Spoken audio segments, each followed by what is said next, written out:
നമസ്കാരം. നമ്മുടെ വടകര കോൺസ്റ്റിറ്റ്യുവൻസിയുടെ വടകര പാർലമെന്റ് മണ്ഡലത്തിലെ ഏറ്റവും പ്രധാനപ്പെട്ട ഒരു സ്ട്രെച്ചാണ് നമ്മുടെ തീരദേശ മേഖല.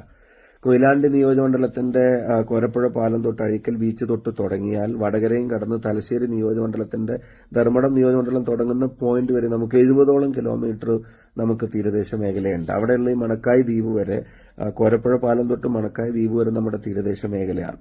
ആ തീരദേശ മേഖലയിലെ ജനങ്ങൾ നിരവധി പ്രശ്നങ്ങൾ നേരിടുന്നുണ്ട്. അതിൽ പ്രത്യേകിച്ച് മത്സ്യത്തൊഴിലാളികളായിട്ടുള്ള സഹോദരങ്ങൾ പ്രകൃതിയോടും കാലാവസ്ഥയോടൊക്കെ മല്ലിട്ടിട്ട് കഠിനാധ്വാനം ചെയ്തിട്ടാണ് അവർ നാടും കുടുംബവും നോക്കുന്നത്. അതുപോലെ തന്നെ നിങ്ങൾക്കറിയാം, ഈ മേഖലകളിൽ ടൂറിസം ഉണ്ട്, ടൂറിസ്റ്റുകളായിട്ട് വരുന്ന ആളുകളുടെ സുരക്ഷ. ഇത് 2-3 ഇൻസിഡന്റ് ഇപ്പം MP അതിന്റെ ശേഷം ശ്രദ്ധയിൽപ്പെട്ട് ഞാൻ ചെന്ന് നേരിട്ട് കണ്ട 2-3 പ്രയാസങ്ങൾ ഉണ്ടായത്. സാൻഡ് ബാങ്ക്സിൽ ഒരു ചെറുപ്പക്കാരന്റെ മരണം, മീൻ പിടിക്കാനായിട്ട് വന്നിട്ട് അവിടെ മരണപ്പെട്ടത്.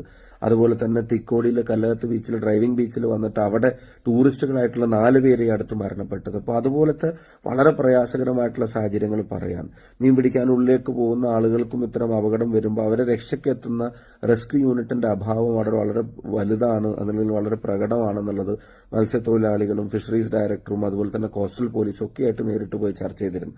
കഴിഞ്ഞ ദിവസം പ്രിയപ്പെട്ട KK രമ MLA ഒന്നിച്ചവിടുത്തെ കോസ്റ്റൽ പോലീസിൽ നാട്ടുകാരും തൊഴിലാളികളൊക്കെ, മത്സ്യത്തൊഴിലാളികളും മത്സ്യബന്ധനത്തിനിറങ്ങുന്ന മുഴുവൻ ആളുകളൊക്കെ ആയിട്ട് ചർച്ച ചെയ്തപ്പോൾ അവർ പറഞ്ഞത് റെസ്ക്യൂ യൂണിറ്റുകൾ അനിവാര്യമാണെന്ന്. അപ്പോൾ ആ സാഹചര്യത്തിൽ നമ്മുടെ സഹപ്രവർത്തകരുടെ, നമ്മുടെ സഹോദരങ്ങളുടെ, നമ്മുടെ മത്സ്യത്തൊഴിലാളി സുഹൃത്തുക്കളുടെ സഹോദരങ്ങളെ, അതുപോലെ തന്നെ ടൂറിസം ആക്ടിവിറ്റിയുടെ ഭാഗമായിട്ട് നമ്മുടെ ഇടയിലേക്ക് വരുന്ന ആളുകളുടെയൊക്കെ ജീവൻ രക്ഷാദൌത്യത്തിന്റെ ഭാഗമായിട്ട് 5 മറൈൻ റെസ്ക്യൂ യൂണിറ്റ് MP ഫണ്ടിൽ നിന്ന് അനുവദിക്കാൻ തീരുമാനിച്ച വിവരം നിങ്ങളെ അറിയിക്കുകയാണ്. ഈ മറൈൻ റെസ്ക്യൂ യൂണിറ്റ് 3 കോഴിക്കോട് ജില്ലയുടെ തീരദേശ മേഖലയിലും 2 തലശ്ശേരിയിലും, നമ്മുടെ പാർലമെന്റ് മണ്ഡലത്തിന്റെ ഭാഗമായിട്ട് വരുന്ന തലശ്ശേരിയുടെ തീരദേശ മേഖലക്കുമാണ് നമ്മൾ അനുവദിക്കുന്നത്. കൊയിലാണ്ടിയിലും വടകരയിലും തലശ്ശേരിയിലും ഇത് നമുക്ക് അനിവാര്യമാണെന്നുള്ള തിരിച്ചറിവിൽ തന്നെയാണ് ഇത് ചെയ്യുന്നത്. ഈ മറൈൻ റെസ്ക്യൂ യൂണിറ്റിൽ നമുക്ക് FRP ബോട്ട്സ് ആണ്, 32 ഫീറ്റ് ലെങ്ത്തുള്ള FRP ബോട്ട്സ് അല്ലെങ്കിൽ ഫൈബർ ഗ്ലാസ് ആണ് അതിന് പ്രപ്പോസ് ചെയ്യുന്നത്. അതുപോലെ തന്നെ 25 HP-യുടെയും 9.9 HP-യുള്ള 2 എഞ്ചിനുകൾ, 4 സ്ട്രോക്ക് പെട്രോൾ എഞ്ചിൻ ഇതിന്റെ ഭാഗമായിട്ട് ഉണ്ടാവും. GPS ഉണ്ടാവും, ലൈഫ് ജാക്കറ്റ്സ് ഉണ്ടാവും, ബോയ ഉണ്ടാവും. സേഫ്റ്റി കിറ്റിന്റെ ഭാഗമായിട്ട് ടോർച്ചും കോമ്പസും റോപ്പും ഫസ്റ്റ് എയ്ഡ് ബോക്സും ഉൾപ്പെടെയുള്ള കാര്യങ്ങളും, പിന്നെ ഇതിന്റെ ബെർത്തിങ് ഫെസിലിറ്റീസ്, ഇതെല്ലാം കൂടെ ചേർത്ത് 5 യൂണിറ്റുകൾ. മാത്രമല്ല, ഇപ്പം ഞാൻ കഴിഞ്ഞ ദിവസം ബഹുമാനപ്പെട്ട മന്ത്രി, കേന്ദ്രമന്ത്രി ജോർജ് കുര്യനുമായിട്ട് സംസാരിച്ചിരുന്നു, അദ്ദേഹത്തെ നേരിൽ കണ്ട് സംസാരിച്ചിരുന്നു. അപ്പം ഇപ്പോ ട്രാൻസ്പോണ്ടേഴ്സ് നമ്മുടെ പിന്നെ ബോട്ടുകളിൽ സ്ഥാപിക്കാൻ പോവാണ്. GPS അവരെ ട്രാക്ക് ചെയ്യാൻ വേണ്ടി, അവർ മത്സ്യബന്ധനത്തിന് പോകുമ്പോൾ എവിടെയെന്നുള്ള ട്രാക്കിംഗ് ഇൻഫർമേഷൻ പെട്ടെന്ന് കിട്ടുന്നതിന് വേണ്ടിയുള്ള ട്രാൻസ്പോണ്ടേഴ്സ് സ്ഥാപിക്കാൻ വേണ്ടി പോകണം. അപ്പോൾ നമ്മുടെ മേഖലക്ക് പരിഗണന തരണമെന്നുള്ളതും അത് പെട്ടെന്ന് തന്നെ ഇംപ്ലിമെന്റ് ചെയ്യണമെന്നുള്ള അദ്ദേഹത്തോട് അഭ്യർത്ഥിച്ചിട്ടുണ്ട്. അതിനും പെട്ടെന്ന് തീരുമാനം ഉണ്ടാവുമെന്ന് അദ്ദേഹം അറിയിച്ചിട്ടുണ്ട്. അതുപോലെ തന്നെ ഫിഷറീസ് ഡയറക്ടറുമായിട്ട് ഇതിന്റെ എല്ലാ കാര്യങ്ങളും സംസാരിച്ച് ഇതിന്റെ ഇംപ്ലിമെന്റേഷൻ കാര്യങ്ങൾ ഫിഷറീസ് ഏറ്റെടുക്കാമെന്ന് പറഞ്ഞിട്ടുണ്ട്.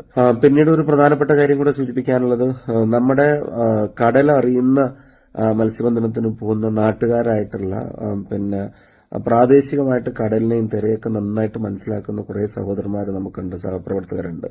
അവരുടെ പ്രദേശത്തെ സംബന്ധിച്ചുള്ള അറിവ് പൂർണ്ണമായിട്ട് ഉൾപ്പെടുത്താൻ ഇതിന്റെ ഇംപ്ലിമെന്റേഷനിൽ അവർക്ക് കൃത്യമായിട്ടൊരു ഇടം കൊടുക്കണമെന്ന് ഫിഷറീസ് ഡയറക്ടറോട് അഭ്യർത്ഥിച്ചിട്ടുണ്ട്. കാരണം ഇതിന് പരിശീലനം ലഭിച്ച ഒട്ടേറെ ആളുകളുണ്ട്, ഗോവയിലൊക്കെ പോയി പരിശീലനം ലഭിച്ച ആളുകൾ വരെയുണ്ട്. അപ്പൊ അവരെ ട്രെയിനിങ് കൊടുത്ത് അവരെ കൂടെ ഉപയോഗിക്കുന്ന കോസ്റ്റൽ പോലീസിന്റെ മറ്റ് സംവിധാനങ്ങളുടെയും കൂടെ ഇവരെ കൂടുതലായിട്ട് ഉപയോഗിക്കാൻ, അവരുടെ പെട്ടെന്നുള്ള അവൈലബിലിറ്റി അത് രക്ഷക്കെത്താവുന്ന തരത്തിൽ അവരെ നമുക്ക് അവൈലബിൾ ആയിട്ടുള്ള അവരെ കൂടെ ഇതിനകത്ത് ടൈപ്പ് ചെയ്ത് അവരെയും കൂടെ ഉപയോഗിച്ച് ഈ കാര്യങ്ങൾ കുറ്റമറ്റ രീതിയിൽ നടപ്പിലാക്കണമെന്നാണ് ആഗ്രഹിക്കുന്നത്. അപ്പം നിങ്ങളുടെ എല്ലാവരുടെയും പിന്തുണ ഉണ്ടാവണം. നാളെ തന്നെ ഇതിന്റെ കത്ത് MP ഫണ്ടിൽ നിന്നുള്ള ഈ തുക അനുവദിക്കുന്നതിനുള്ള കത്ത് കളക്ടർക്ക് കൈമാറും. അതിന്റെ ഇംപ്ലിമെന്റേഷൻ പെട്ടെന്ന് നടക്കട്ടെ എന്ന് ആശിക്കുന്നു.